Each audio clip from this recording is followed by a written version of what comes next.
जिनेंद्र बच्चों, आज का पाठ है यम फॉर महावीरा। तो उसमें आज हम परमात्मा की अगली स्टोरी देखेंगे।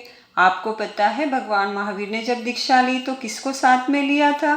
किसी को भी नहीं लिया था। न कोई लोग, न साधु, न सन्यासी, न गुरु, न कोई शिष्य, कोई भी साथ में नहीं था। परमात्मा तो अकेले चल पड़े थे और सिर्फ एक वस्त्र था ना कंधे पर, तो उसके ओर भी उनका ध्यान नहीं था। तो इस मार्ग में सिर्फ दो ही चीजें उनके साथ चली थी। पता है कौन सी चीजें थी वो? एक है धरती जिस पर हम चलते हैं ना, और दूसरा है आकाश। बस इन दो ही चीजों का आधार और संबल लेकर भगवान साधना के लिए चल पड़े थे। अब आगे भगवान जाते हैं कोल्लाग्राम में। जब भगवान कोल्लाग्राम में पहुंचे तो वहां पर एक विप्र दौड़ा दौड़ा आया। उसे समाचार मिला कि भगवान पधारे हैं। तो उसने भगवान को विनंती की कि आप मेरे घर पारने को पधारे। तो भगवान का बेले का पारना था। तो भगवान उस विप्र के घर गए और उन्होंने उनके यहाँ पर खीर ग्रहण की और खीर से भगवान का पारना हुआ। तो वो विप्र की आंखों में उस समय में क्या होता है पता है? देखो, जब कोई गुरु अपने दरवाजे पर आते हैं तो कितनी खुशी हो जाती है। तो विप्र के आंखों में आनंद के आश्रु छलक आए और उसने कहा कि सच में मैं पावन हो गया। और उसने हाथ जोड़कर परमात्मा से प्रार्थना भी की। पता है प्रार्थना क्या थी? भगवान से कहा कि आपकी जब आत्म साधना पूर्ण हो जाए, आप पूर्णता को उपलब्ध हो जाओ, तब मुझे भी सन्मार्ग बताना, मुझे कभी नहीं भूलना। भगवान तो मौन रहे और मौन मुस्कान के साथ चल दिए, क्योंकि उन्होंने समझा था कि ठहरना बंधना है। क्या कहते हैं भगवान? मन ही मन की ठहरना बंधना, ये मेरा लक्ष्य नहीं। लोग तो चाहेंगे मेरे साथ चिकनी चुपड़ी बातें करेंगे, उन्हें लगेगा कि मैं उनका सुनूं, मैं उन्हें कुछ सुनाऊं, प्रवचन करूं, पर ये मेरा अभी ध्येय नहीं है, क्योंकि ये सारे आत्म साधना के मार्ग पर क्या है? बाधा बन जाते हैं। और ऐसा सोचकर भगवान महावीर वहां से विहार कर देते हैं आनंद के साथ। तो ऐसे थे हमारे परमात्मा महावीर।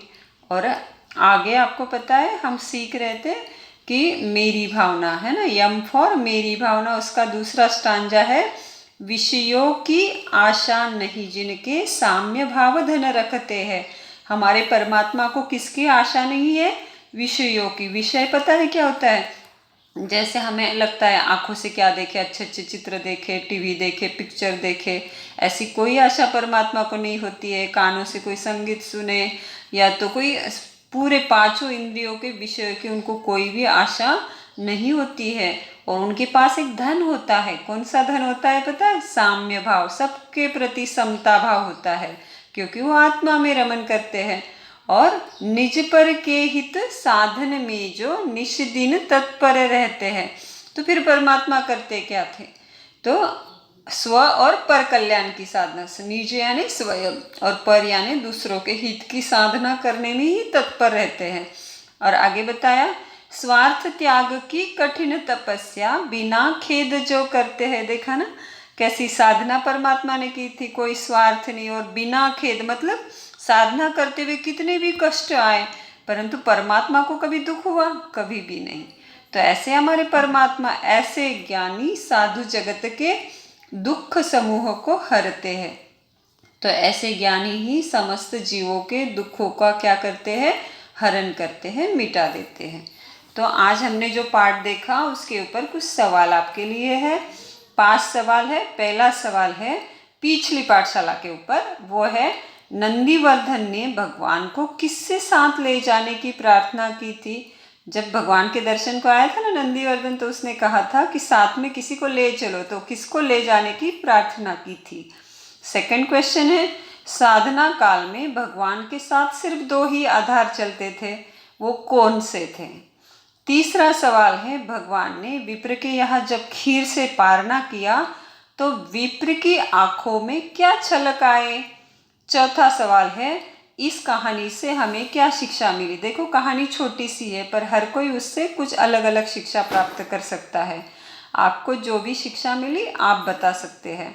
और 5th क्वेश्चन है मेरी भावना के ऊपर, परमात्मा के पास कौन सा धन होता है? परमात्मा के पास कौन सा धन होता है? और आज आपके लिए एक सुंदर सी एक्टिविटी भी आंटी लेकर आए हैं, और आप जो एक्टिविटी बनाओगे तो आज रात तक भी एक्टिविटी भेज सकते हो। क्वेश्चन का आंसर आपको अभी भेजना है और एक्टिविटी आपका जैसे भी बन जाए आप ग्रुप पर डाल देना।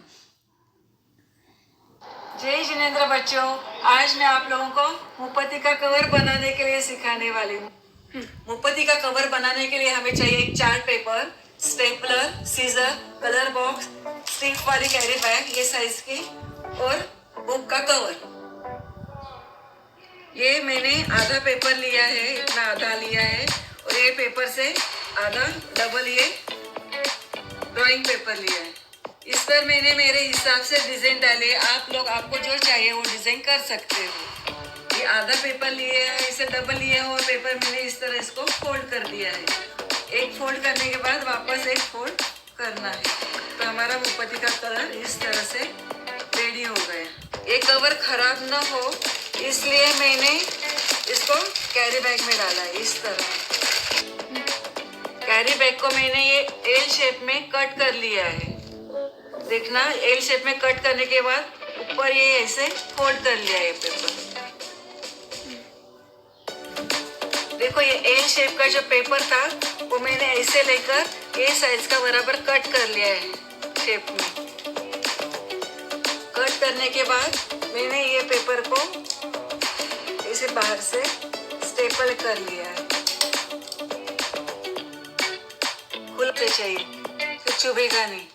चारों कोने सब स्टेपल कर लेना है। ये जो पीस लगाई है उसके ऊपर हमने कोई भी पट्टी है, सेलो टेप लो, कोई भी आपको जो पसंद हो वो कलर की पट्टी लगा के पट्टी यहाँ पे लगाना है, इससे वो आपको चुभे नहीं। देखो बच्चों, मुपत्ति का कवर रेडी हो गया है। अभी इसमें हम मुपत्ति अच्छी तरह से रख देंगे। देखो ये कितनी अच्छी तरह से हमारी मुपत्ति इसमें बैठ गई है। ये देखो कवर भी तैयार है, जिससे आप अच्छी तरह से मुपत्ति बैग में रखेंगे। ये कवर तो मैंने अपने दिमाग से आपको सिखाया है। आप लोग अलग अलग दिमाग लगा के और अलग अलग तरीके से कवर बना सकते हो। जय जिनेंद्र।